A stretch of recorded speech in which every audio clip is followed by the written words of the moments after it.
Éloge et description du village de Nans-sous-Sainte-Anne et des différentes beautés qui l'avoisinent. Un poème de Jean-Baptiste Garnier, le 1er janvier 1853. Ô vous qui ici-bas fuyez la solitude, ennemis de ces lieux sauvages et déserts, vous de qui la nature appréhendait l'étude, venez dans mon pays, ou bien lisez ces vers. Ils vous transporteront dans ces riants bocages, au pied de ces rochers et sous ces frais ombrages, et puis vous me direz si le bonheur tranquille ne peut être goûté qu'au milieu de vos villes. D'abord je te salue, clocher de mon village, placé dans un bas-fond construit par nos aïeux. Si ton dôme élevé n'atteint pas les nuages, ta voix sait pénétrer les rochers les plus creux. Lorsque du Tout-Puissant tu publies les louanges, les échos d'alentour semblent des milliers d'anges. Tu conserves à tes pieds de nos parents les mânes, tandis que dans tes murs nous prions pour nos âmes. Admirez ce château avec sa tour gothique qui fut au temps jadis frappé par la critique. Un marquis l'habitait, et sa chère moitié lui fut un beau matin enlevée sans pitié. Qui commit l'attentat? Vous le savez peut-être. Ce fameux Mirabeau s'est fait assez connaître. Le marquis irrité se mit à leur poursuite. Il atteignit bientôt cette femme hypocrite. Alors dans un couvent l'enferma pour jamais, pour lui faire expier son indigne forfait.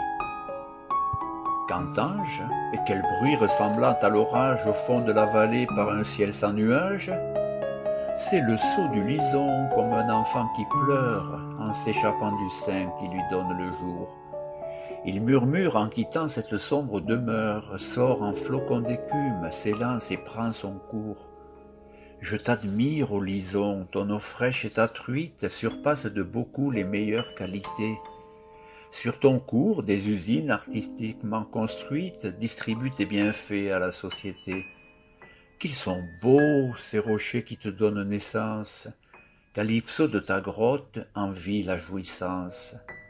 Combien d'admirateurs d'un transport mutuel contemplent chaque jour tes parois éternelles. Rentrant dans la vallée, la prairie verdoyante et ses coteaux couverts de richesses naissantes annoncent un printemps favori de l'amour dont la jeune fille attendait le retour. Bacchus, de son côté, voit pousser cette tige qui fait vivre d'espoir le brave vigneron. Le laboureur joyeux dans ses riants paysages a repris ses travaux, la charrue, ses sillons. Flore et Pomone aussi répandent l'abondance dans ces charmants vergers des meilleurs de la France. Ces anciens peupliers qui bordent la rivière, entourant le château d'une riche héritière, annoncent la gaieté d'un si riant séjour. Mais hélas, dans ces lieux le malheur eut son tour. Quoi qu'il en soit freiné, ton jardin et tes pleurs, ta fontaine gothique et tes saules pleureurs, ta grotte et tes bosquets sont un suave asile, où l'on vit content, libre, joyeux, tranquille. Mais quittons le village et levons nos regards, d'un aurore brillant attendons le retour. Phébus, rempli de gloire, approche sur son char, dans nos riants vallons apparaît un beau jour. Voyez devant vos yeux la belle pyramide que posa de sa main le Créateur du monde. Sa tête dans les nues, plus ancienne qu'Ovide, plane sur l'horizon de 20 lieues à la ronde. Du haut de ce rocher, l'on salue le Mont Blanc, qu'un enfer de sapins nous cache dans ses flancs. Il paraît de son front au Caucase pareil empêcher le retour des rayons du soleil. Et lorsque l'hiver annonce ses frimas, c'est toujours sur ce mont qu'apparaît le verglas. Ce pic, c'est Mont Mahou, rappelé dans l'histoire par les faits dont elle a conservé la mémoire. Un seigneur sur ce point avait un château fort, au temps où s'exerçait la raison du plus fort. Ce seigneur, ressemblant à ce loup de la fable du pauvre laboureur dévorait les agneaux. La dîme se payait à ce grand redoutable qui d'un vil esclavage étouffait ses vassaux. Aujourd'hui, les débris de ce lugubre asile prouvent que la vengeance en ce lieu fut terrible. Au pied du mont Mahou, par un soleil d'automne, voyez le Périllé au bocage doré. Ces rochers escarpés qui forment sa couronne semblent des blocs d'argent dont ce mont est paré. Du pied de ces rochers inaccessibles aux hommes, remarquez s'élever le fameux Montrichard. Des moines de ce nom, la méthode était bonne, s'établirent jadis sur ces vastes remparts. Ô pèlerins pieux, vous qui quittez ce monde et qui vous enfoncez dans le fond des déserts, si Dieu des Montrichard les prières fécondes, pourquoi vous éloigner ainsi de l'univers? Cherchez, c'est mon avis, des endroits moins austères pour adresser vos vœux au Dieu de tous les lieux. Venez, rebâtissez les murs du monastère que l'impie détruisit en des jours ténébreux. Sous le roc Montrichard que je viens de dépeindre, on peut voir s'entr'ouvrir un antre ténébreux. Par un temps sec et beau, venez sans rien y craindre, admirer les beautés que renferme ce lieu. De cette vaste salle, contemplez-en la voûte qui forme en son sein de lugubres échos. Le tapis en terreau vous charmera sans doute, ainsi que dans le fond ce vaste bassin d'eau. Mais si dans l'horizon vous entendez l'orage, si la pluie à grands flots tombe sur nos coteaux, hâtez-vous de quitter cet asile sauvage, vous seriez avant peu entraîné par les eaux, car, comme un furieux le Verneau qui s'élance, et se brise en tombant de rocher en rocher, nous paraît de Neptune annoncer la puissance et répéter le bruit de l'orage passé. Mais pour bien admirer la superbe cascade que forme le Verneau alors en cet endroit, remontez quelques pas. Ici, comme une estrade, les rochers de la Baume vous ouvrent leur parquet. Il me souvient ici qu'au jour de mon jeune âge, j'y venais folâtrer avec mes compagnons. Imitant le chamois sur son rocher sauvage, on nous voyait gravir et descendre d'un bond. Aujourd'hui, quelquefois, dans mes loisirs champêtres, en revoyant ces lieux, mon cœur semble renaître. Souvent, je viens m'asseoir sur ces roches éternelles, qu'envirait d'un grand cœur la reine la plus belle. Que ce séjour est beau, quel charmant paysage! L'on y peut d'un coup d'œil planer sur le village. Qui visite ces lieux promet d'y revenir et d'en garder toujours le charmant souvenir.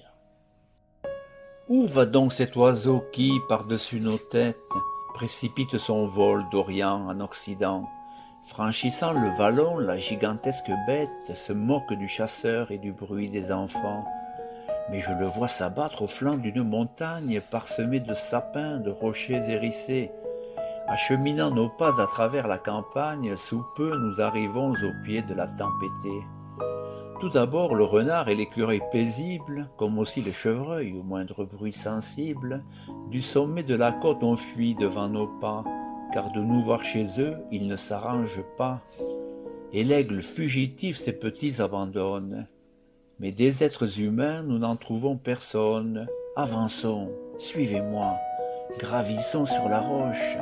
On peut y parvenir par un étroit sentier. Une belle forêt, vous verrez là tout proche, qui renferme en son sein quantité de gibier. En tournant au midi, enfin nous arrivons au sommet de ce pic appelé le Guillon. Ce rocher du vallon s'élève vers le ciel et semble dominer le pays que je chante. Son sommet très pointu, au Vésuve pareil, offre à tout amateur la vue la plus riante. Le Guillon, dans son sein d'une superbe grotte, nous ménage l'entrée à travers les rochers. Un énorme buisson semble servir de porte à cet asile obscur et souvent recherché. Souvent j'ai pénétré dans cet antre austère, où j'aime à contempler le nom chéri d'un frère, qui, gravé de sa main sur la voûte en cristal, prouve qu'il tient encore à son pays natal. Côte chaude percée de 100 000 crevasses, fournie de sûrs abris aux renards, aux blaireaux, marchant aveuglement le traqueur qui les chasse, quelquefois sous ses pieds peut trouver son tombeau. L'on y voit entr'ouvert d'horribles précipices, où la chauve-souris adroitement se glisse. Au sommet de la côte se trouve un souterrain d'une immense grandeur, d'un fond impénétrable. L'entrée en est pénible et j'en conviens très bien, mais l'on y voit aussi des choses admirables. Entrant dans cette grotte à l'aide de flambeaux, il semble pénétrer dans de vastes tombeaux, où, comme enveloppé d'un funèbre linceul, l'on croit voir des esprits debout près d'un cercueil. De lugubres échos au lointain sous ces voûtes, d'une sorte d'effroi vous empliront sans doute. Des milliers d'amateurs d'un temps très reculé vinrent graver leurs noms sur ces parois marbrées. Dans le fond de la grotte, après de longs détours, un précipice affreux et même inabordable ajoute à la terreur qu'un si sombre séjour inspire aux visiteurs de ces lieux remarquables. J'ai vanté le Lison, sa cascade et sa grotte, j'ai parlé des beautés de ce site charmant. Ma muse de nouveau vers ces lieux se reporte, pour chanter à leur tour les lieux environnants. Ô bras du Créateur, ô puissance, ô génie, qui creusa de ta main ce formidable abîme, sinistre puits billard, ta beauté inouïe attire dans ton sein le voyageur sublime. Ce rocher élevé qui fait ton entourage perpétue du soleil un éternel veuvage. Différents arbrisseaux, croissant ainsi dans l'ombre, suspendus au rocher, rendent ton séjour sombre. Souvent du chat-huant la triste monodie réveille tes échos au milieu de la nuit. De nombreux quadrupèdes ici passent leur vie, à l'abri de tes murs d'un éternel granit. Plusieurs fois dans l'année, cet affreux puits billard présente à tous l'image d'un cratère. Vomissant dans les airs un énorme brouillard, il fait entendre un bruit comparable au tonnerre. Alors ce bruit provient d'un torrent qui s'y jette, après avoir baigné le vallon de Migette. Ce vallon, composé de bauxites champêtres, renferme dans son sein les restes d'un vieux cloître qui fut brûlé, détruit au temps de la terreur, et d'où furent bannis des anges de douceur. De superbes forêts entourant la vallée sont coupées quelquefois par d'antiques allées. Une avenue jolie et bordée de vieux arbres, qu'on pourrait comparer aux quais parisiens, conserve encore le nom de Belle Année des Dames, et puis perce beau nom sur le roc sarrasin. C'est ici, amateur de charmants paysages, que pourra s'exercer votre pinceau léger. Approchez et voyez ce beau rocher sauvage, s'élever du Lison à plus de 500 pieds. Dans l'immense fronton de cette énorme masse, le puissant créateur artistement sculptant, de toute la hauteur qui au Lison fait face, une niche superbe, mais que vide il laissa. Ô vous grands d'autrefois, guerriers si héroïques, puissants rois figurés en statue sur nos places, vous seriez mieux placés sous un noble portique, et vous embelliriez ce magnifique espace. Vers le fond de la grotte on pénètre très bien, dans un antre où l'on voit se former un ruisseau, qui, comme le rocher, s'appelle Sarrazin, et vient dans le Lison mêler ses fraîches eaux. Souvent les voyageurs traversent la rivière, pour venir s'admirer sous ce grand bloc de pierre, et sortent enchantés de ce lieu pittoresque, qui laisse dans l'esprit des idées romanesques. Si le coup d'œil est beau de voir le Sarrazin, voyez-le dominé par le vieux fort Sainte-Anne. Élevé vers les cieux un énorme gradin, ce superbe rocher surpasse nos montagnes. Construit par les Romains, cet ancien château fort, qui défendit jadis la conquête des Gaules, fut par Louis le Grand détruit et mis à mort. L'histoire vous dira ces guerres mémorables. Tous les anciens débris de cette forteresse sont couverts de buissons et remplis de gibier. Seul le vieux pont-levis qui la montagne perce prouve encore le génie de ces anciens guerriers. De superbes forêts formant son entourage rendent les alentours plus sombres et plus sauvages. Sur le vaste plateau qui s'étend au lointain se trouve le hameau qu'on appelle Sainte-Anne. Des débris du château, de ses restes anciens, les premiers habitants en firent leur cabane. Puis, sous peu le village, lorsqu'il fut formé, reçut le nom qu'avaient ces débris relevés. Aujourd'hui, ce pays, par ses gras pâturages, fournit aux négociants les plus fameux fromages. Et le chasseur y vient remplir sa gibecière, où le lièvre bondit sur la verte fougère. Très souvent, çà et là, de nouveaux chants d'amour annonce la gaieté d'un si riant séjour. Chacun du sol natal aime à faire l'éloge, c'est un plaisir commun même aux plus malheureux.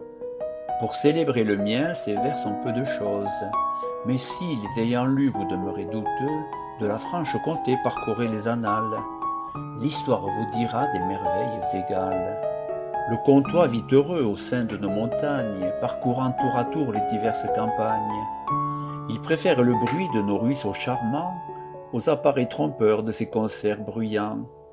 Au pied de ces rochers, il voit plus de délices que pourraient en offrir vos frêles édifices.